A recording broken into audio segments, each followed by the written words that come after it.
Boa noite a todos. Muita paz. Queremos inicialmente corrigir aqui que é boa tarde, né? Não é boa noite. E agradecer pelo convite, agradecer pela honra de estar aqui, de poder falar a vocês sobre um tema muito importante, muito infatigável, difícil, um tema aflitivo aos nossos corações, mas que vale a pena a gente estar sempre reforçando as teses da soberania do Pai, do Criador, cujo na pergunta número 1 do Livro dos Espíritos, onde se pergunta que é Deus, é uma inteligência suprema, causa primária de todas as coisas. Mediante isso, todos os prognósticos da Terra estão ligados a uma inteligência suprema. Razão pela qual, para nós, muitas vezes incompreensível, muitas vezes de situações inconsoláveis, tristes, sem explicação, motivos de tristeza, de revolta, de angústia.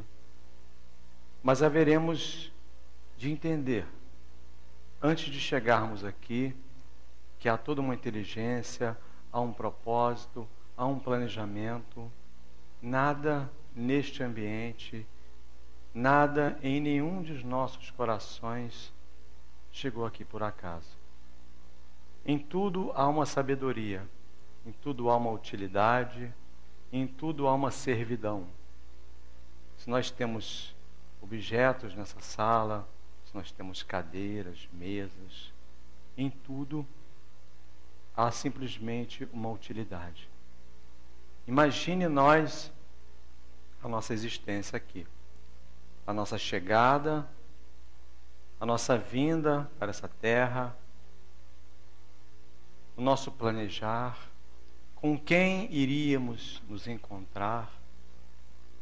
Então tudo isso é muito importante para nós entendermos a linha da criação de Deus. Como se dá essa linha? E muitas vezes aqui encarnados, sob o véu do esquecimento, nós temos, ainda bem, condições de não sabermos da maioria das coisas. Ou melhor, não sabemos quase nada. Isso nos beneficia, nos ajuda. Muitas vezes pensamos que poderíamos estar melhores sabendo de algumas coisas. Mas na verdade está muito melhor assim. Porque é difícil a gente entender até que ponto nós suportaríamos saber das verdades ocultas. Até que ponto nós aguentaríamos saber de tudo aquilo que nos rodeia, de tudo aquilo que faz parte de um planejamento, do que está por vir, os motivos, quem está ao nosso lado, por quanto tempo. Então ficam essas indagações e essas reflexões. E o grande objetivo da doutrina espírita é a espiritualização do homem. Nós estamos aqui não para vivermos somente a vida espiritual.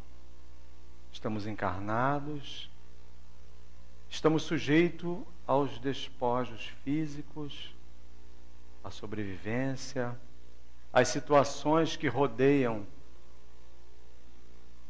o nosso quadro social. Nós somos seres sociáveis. Precisamos interagir com os outros da melhor forma possível. E dentro do âmbito material, o nosso comanda cada atitude que a gente toma, cada escolha. Então nós temos o desafio de estar vivendo em corpo físico, mas com o Espírito que nos rege. E a espiritualização, ela nos conduz a uma linha de menor sofrimento. Nos conduz a uma linha mais tranquila, com mais paz, com mais plenitude, mais calma. E é tudo que nós precisamos, né, para lidar neste planeta de provas e expiações. E é até natural indagarmos sobre a justiça de Deus. Afinal, os mais velhos, cansados, né, as pessoas que já têm larga experiência da vida, que já se encontram fatigadas de problemas, de situações, decepções, contaram muitas vezes com situações que eram para ocorrer e não ocorreram. Contaram com amizades que decepcionaram. Então essas pessoas, ao nosso ver, né, os mais velhos, dentro de uma situação de cronologia, deveriam ir primeiro. Mas o nosso tema é intrigante. Falar das mortes prematuras. O grande problema é quando a morte despedaça o coração de uma mãe, privando dela a sua alegria. Nenhuma mãe se prepara para perder um filho, ou para se despedir de um filho.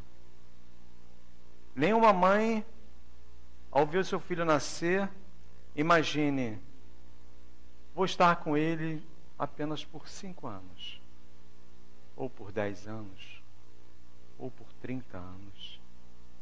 Depois vou ter que deixá-lo ir embora, e não o verei mais. Toda a esperança de uma mãe é de estar com o filho, cuidar dele, se despedir da terra e ele ficar. Faz parte do nosso processo de cuidar. É uma questão também material, é uma questão física, o nosso processo de estar cuidando daquele que nós colocamos no mundo. Nada mais natural. Mas ao falarmos de mortes prematuras, nós temos uma figura ímpar no Espiritismo, uma figura marcante, Francisco Cândido Xavier. Ele dedicou, dentre muitos trabalhos de psicografia, de livros, de ensinamentos, teve um trabalho muito grande no processo da mediunidade, ligações com espíritos diversos, a sintonia, toda uma dedicação, todo um treinamento regado dentro da pobreza, das limitações, das dificuldades, onde ele não tinha o mínimo de condições de desempenhar isso de outra forma. Porque muitas vezes imaginamos que uma pessoa dessa deveria ser carregada no colo, deveria usufruir de situações materiais favoráveis e que pudesse também estar dentre pessoas de alto galardão, pessoas inteligentes. Foi tudo o contrário. Assim como o Cristo. Chico andava maltrapilho, com vestes muitas vezes doadas. Ele era uma pessoa alegre, brincalhão, falava alto, ele ria alto, segundo algumas histórias que eu li sobre ele. Era uma pessoa que chamava atenção por onde andava. A sua simplicidade muitas vezes tornava inacreditável aquilo que ele era capaz de fazer. E uma determinada noite, dentre seus muitos trabalhos, ele estava com 5 médiuns dentro do salão. Médicos psicógrafos. Essa história foi contada por Divaldo Franco. Ele era um desses médiuns. E durante a reunião, durante o estudo do Evangelho, as cartas eram psicografadas. Os mais diversos assuntos, os mais diversos espíritos e as mais diversas comunicações.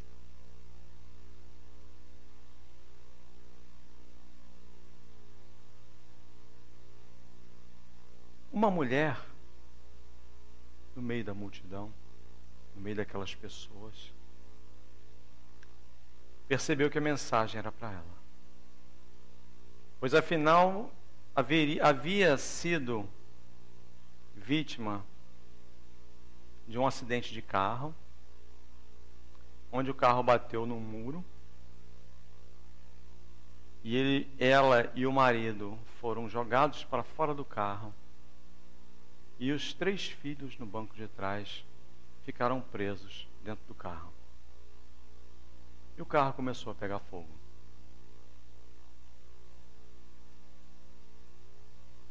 Como era um local habitado, havia um posto de gasolina perto, logo aglomerou várias pessoas para ver, e o carro se incendiando.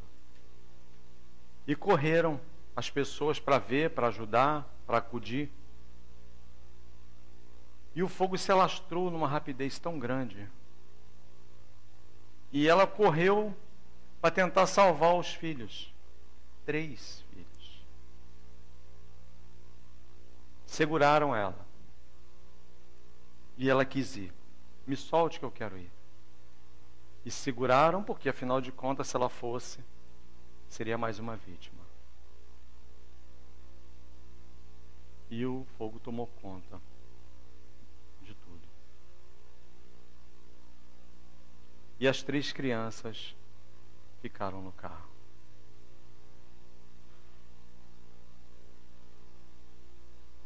Ela foi contida por várias pessoas que temia que fosse morta junto com eles. E na narrativa da carta, o filho conta: quando você tentou nos tirar de lá, foi contida pelas pessoas. Sentimos um leve sono. E assim que despertamos, estávamos como em um hospital. Ao lado da tia Clarice e o vovô Antônio. E fomos logo perguntando: onde estão o papai e a mamãe? Eles não virão nos visitar? Tia Clarice: não, filhos.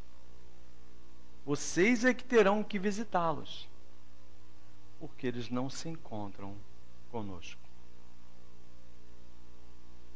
Olha que interessante.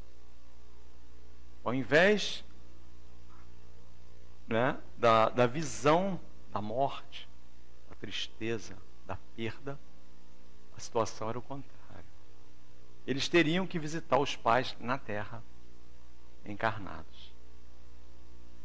Foi quando conseguimos visitar papai e mamãe e vi ele deitado, chorando, num hospital. E mamãe sobre ele pensando em suicídio. Ficamos preocupados. E dissemos a ela, em volta, e sabíamos que ela não conseguiria nos ver: mãe, tenha paciência, nós estamos bem. Não pense em suicídio. Não faça isso. E ela estava tentando acabar com a própria vida. Porque imagina a tristeza, a aflição de uma mãe. Perdeu 3 filhos naquela situação.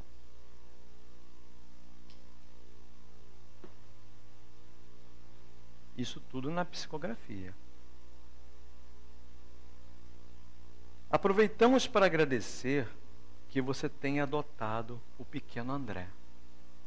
Já tinha se passado um tempo e ela resolveu adotar uma criança chamada André. Logo após a mensagem consoladora, a mãe disse a Divaldo Franco: Divaldo, você não sabe o que é o desespero de uma mãe ao ver os seus 3 filhos morrerem queimados. E me arrependo de não ter atirado também nas chamas e ter morrido junto com eles. Até hoje não me perdoei. Além da perda, ela ainda carregava a tristeza de não ter tomado essa decisão ou não ter conseguido desencarnar junto dos filhos. Porque no pensamento dela, estando desencarnada, estaria bem melhor do que conviver com aquela ausência. Não é isso? Até hoje não me perdoei, mas graças a Deus, hoje eu tenho a certeza de que eles estão vivos. Porque as crianças colocaram mais alguns detalhes na psicografia. Falaram sobre suas roupas, sobre seus pertences, sobre os presentes e mais algumas minúcias durante a carta. E aquela mulher sai como que flutuando pelo salão, consolada pela imortalidade da alma e pela doutrina espírita. Chico Xavier, ele tem no seu histórico mais de 20.000 cartas consoladoras.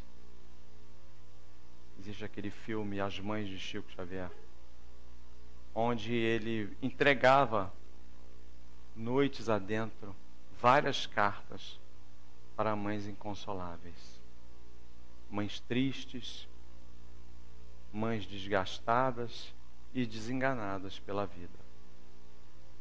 Quantas alegrias ele não deve ter trazido para essas pessoas. E essa doutrina espírita nós temos a honra hoje, desde Allan Kardec, de professar, de conhecer e saber o que acontece depois dessa vida.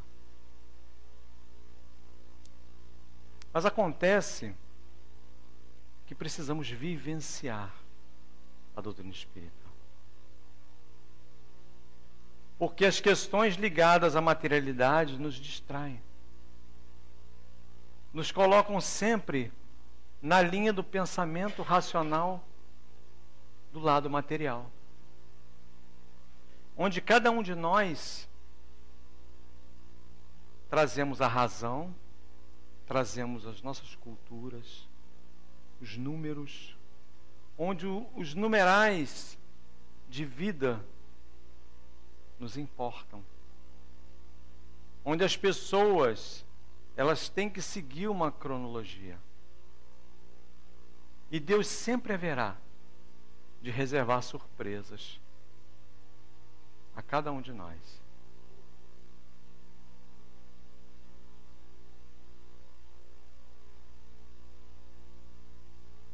Qual um dos principais preceitos do sofrimento diante das perdas dos entes queridos? Às vezes nós fazemos mau uso do livre-arbítrio. Nós fazemos mau uso dos nossos desejos, das nossas vontades. Nós temos o desejo de comandar e decidir e questionar. Nós queremos que Deus nos atenda segundo os nossos preceitos. Nada mais justo. Mas com Jesus foi diferente. A resignação e a renúncia andavam com ele. E com Chico também não foi diferente.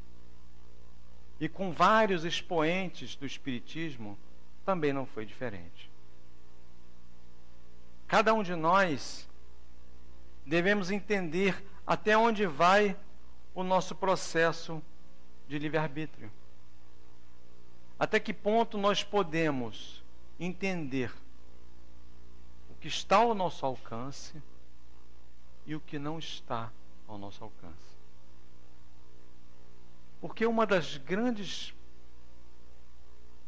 maravilhas do livre-arbítrio é nós usarmos ele em prol de nós mesmos. Decidir os rumos que nós iremos tomar. Decidir onde vamos transpor as nossas verdades. Que tipo de leitura nos interessa? Quais são os livros? Nós temos uma biblioteca. Livros que nos interessam. Livros que trazem notícias do lado de lá, muito interessantes. Muitas vezes lemos um livro, eu já li o nosso lar 2 vezes. Parece que eu li 2 livros diferentes. E toda vez que a gente lê o mesmo livro, a gente vai parecer que está lendo um novo livro. Porque nós prestaremos atenção em minúcias que das outras vezes não prestamos. Então é interessante a gente lê o Evangelho, a gente lê o Livro dos Espíritos, a gente lê a Codificação, os livros de Leon Denis.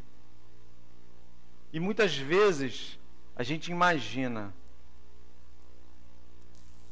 que a gente vai guardar aquele livro todo no final da leitura. Às vezes uma página só, ela dá uma reflexão de dias. Um parágrafo dá um seminário. Então a questão também não é só a quantidade de informação que nós guardamos, mas é preciso que nós organizemos as nossas informações. A nossa grande dificuldade, eu me incluo nessa dificuldade, claro, é que nós temos dificuldades não no fazer, não no que devemos fazer a partir de hoje ou a partir de amanhã. A nossa grande dificuldade está em o que não vamos fazer mais. O que nós não deveremos fazer mais? Esse é o desafio. O que não nos é mais interessante fazer? Já que nós não sabemos ou temos dificuldade de entender o que é interessante, vamos pelo lado oposto. O lado oposto aponta as nossas desistências. Eu quero desistir de pensar dessa forma e eu quero desistir de pensar daquela forma. Eu quero desistir de determinadas culturas. Culturas ocidentais arraigadas durante milênios em nossas vidas. E quando a gente abre mão de determinadas culturas, nós vivemos mais em paz. Nós temos mais tranquilidade. Nós conseguimos trazer para nós aquilo que está latente. Aquela leitura guardada de meses ou anos atrás. Aquilo vem.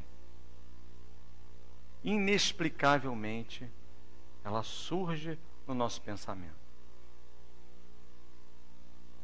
O objetivo da doutrina espírita não é nos trazer, não é nos abarrotar de novas ideias, de novos pensamentos, de informações. O objetivo da doutrina espírita é fazer com que cada um de nós reflita naquilo que realmente nos é importante. E é muito importante que nós compreendamos o universo da criação do Pai, onde as mortes prematuras elas acontecerão sempre no exato momento. Cada espírito, nós somos aqui vários espíritos encarnados, e há vários espíritos desencarnados também nessa reunião. Todos estão na mesma situação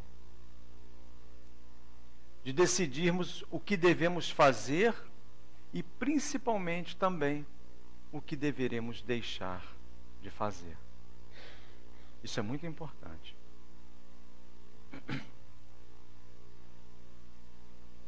Quando o objetivo de tentarmos exercer o nosso próprio comando, né, esse objetivo é desviado. Desejamos comandar o que não está ao nosso alcance. O que acontece conosco?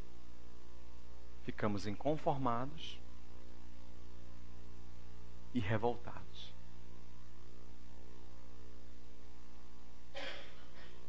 A depressão, ela nasce de um estado de revolta. Por isso é tanta depressão. Temos facilidades, tecnologia, não precisamos nos levantar para fazer várias coisas, os equipamentos fazem. Então nós trazemos um conjunto de facilidades para nós, físicas. E nós confundimos essas facilidades com as facilidades das nossas decisões sobre os outros. Nós queremos que o outro haja conforme nós desejamos. Aí começam os problemas. Porque nós queremos comandar. Não da forma que se imagina, dessa forma imperativa, mas o comandar na forma do desejo. Poxa, se eu fosse fulano de tal, eu fazia assim. Mas se a gente pudesse analisar o caminho que cada um aqui percorreu para chegar até aqui, nos milhares de anos, nós vamos ver quanto nós somos diferentes um do outro. Nós jamais questionaríamos o porquê de um ser de um jeito e o porquê de o outro ser de outro jeito. Porque cada um de nós trazemos diferentes necessidades. Trazemos diferentes objetivos, diferentes visões, diferentes erros a ser cometidos para evoluir. Cada um aqui vai evoluir de uma forma. Cada um traz a sua dificuldade, traz o seu desafio, traz as suas tendências e as suas buscas. E hoje, em pleno século XXI, tudo que nós precisamos é analisar tudo isso. Diante desse arsenal de informações que nos cercam hoje. Em todos os lugares. Muitas vezes condenamos, o celular é uma coisa muito ruim. O computador está acabando com a vida das pessoas. Né? Eu tenho colegas meus, até da minha idade, eles falam, não, meu celular é isso aqui, é um tijolinho e tal. Eu falo, não, você não tem, o problema não está no aparelho. O problema está na nossa condução desses eventos. O problema não está no carro. O problema não está na casa. O problema não está na riqueza, na prosperidade, na pobreza. O problema está no como encaramos isso. Como trazemos isso nas nossas vidas. Não precisamos pegar o que temos, jogar fora, doar e viver triste. Certa vez um amigo perguntou para mim, poxa, eu vou pegar muitas coisas que eu tenho, vou doar, mas eu consegui tudo com tanto sacrifício. Eu falei, então não faça isso. Exercite o desapego primeiro. Você não vai conseguir fazer isso marcando uma data. Né? Muitas vezes nós, no dia 31 de dezembro, nós tomamos decisões. A partir do ano que vem, a partir de amanhã, ele fala isso na praia, muitas vezes. A partir de amanhã eu vou fazer uma dieta. Vou fazer uma grande doação. Vou mudar de vida. Não vai. É aos poucos. É devagar. Eu fui descobrir isso quando eu comecei a frequentar a doutrina espírita incansavelmente. Eu dava vontade de não vir na reunião, mas eu via. Não, eu tenho que ir. Preciso ir. Ah, mas hoje é a palestra do fulano. Será que vai ser boa? Bom, se eu não for, como é que eu vou saber? Aí eu ia. Então você vai começando a quebrar a casca do coco.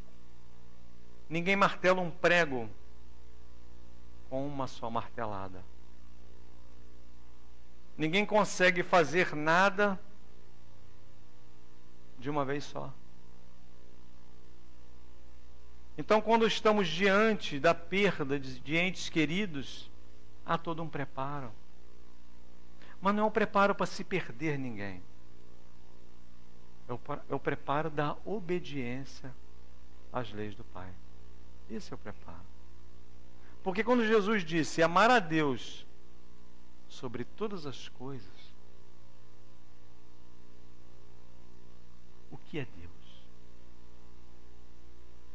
Deus é a inteligência suprema. Vamos amar a inteligência suprema? Vamos. De que forma podemos amar a inteligência suprema? Respeitando as leis. É o mínimo que podemos fazer. Mas as antigas religiões, e muitos de nós aqui, passeamos pelo catolicismo, nas vidas passadas, e conseguimos personificar Deus. Amar a Deus é amar o homem. Amar aquele homem que criou. Aquele homem que fez um boneco de barro, soprou as narinas e o boneco saiu andando. Esse pensamento, logo na primeira pergunta, muitas pessoas de outras correntes religiosas, na primeira pergunta fechou o livro. Isso aqui não já está de encontro ao nosso preceito. Aí começou-se os problemas. Mas é a verdade. Quando se fala amar a Deus sobre todas as coisas, e Deus é representado por leis magnânimas, leis naturais, porque nós não conseguimos mensurar Deus apenas pela sua criação, nós vamos na outra questão. Amar o próximo como a ti mesmo. Mas Jesus disse uma vez que vós sois deuses. Estabeleceu-se uma confusão. Porque se devemos amar a Deus sobre todas as coisas, e vós sois deuses, a pergunta se funde, as duas perguntas se tornam uma só. Mas naquela época, há 2000 anos atrás, jamais poderia ser feita dessa forma. Era necessário separar Deus do homem. Hoje não. Sabemos que seremos um dia anjos. Aí muitos falam, nossa, mas eu não consigo. Calma, é uma questão de tempo. Né? Que seja 100, 200, 500, 1000, 1500. A questão do tempo é uma questão de vaidade. Mas estamos aqui para evoluir. Já observamos como as crianças já nascem numa situação diferente? Já nascem mais tranquilas? já nascem com uma predisposição diferenciada. E nós também, pelas facilidades que nós temos nesse mundo, que conquistamos, que o mundo conquistou, nós também não estamos experimentando, a não ser que a gente bote a criança para fazer. Tem crianças que têm judô, natação, balé, várias atividades. Não vamos sobrecarregar nossas crianças de atividades. Deixa elas. É importante que as crianças tenham atividades. É importante mantê-las com alguma coisa interessante para fazer. Mas não sobrecarregá-las. Não é isso?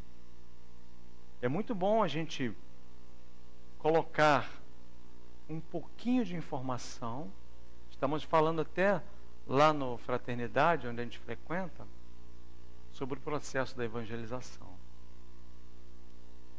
O filho muitas vezes fala, poxa, mas eu não quero ir na evangelização não. Ah, então tá bom.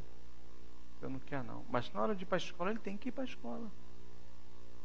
Se arruma que você vai para a natação agora. Você tem que aprender a nadar. Se arruma porque você tem que aprender inglês. Ó, mercado de trabalho está pedindo 3 idiomas. A criança vai aprender 3 idiomas. E a evangelização?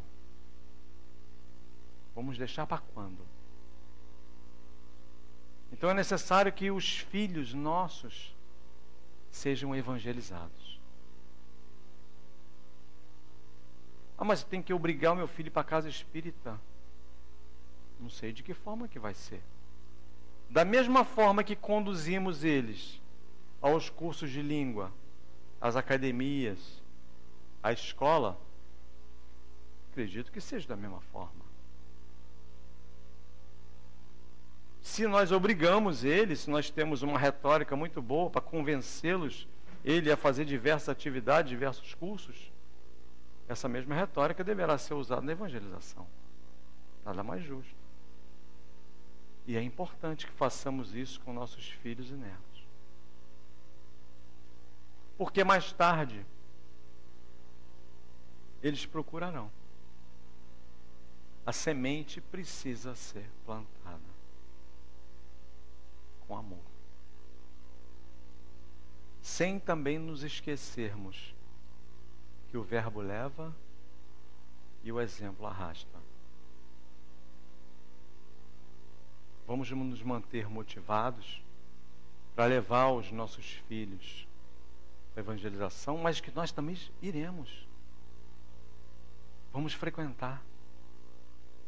Poxa, mas você não sai da casa espírita? Não. Isso é aos olhos de quem não gosta. Sempre vai ter alguém que vai nos criticar por aquilo que estamos fazendo.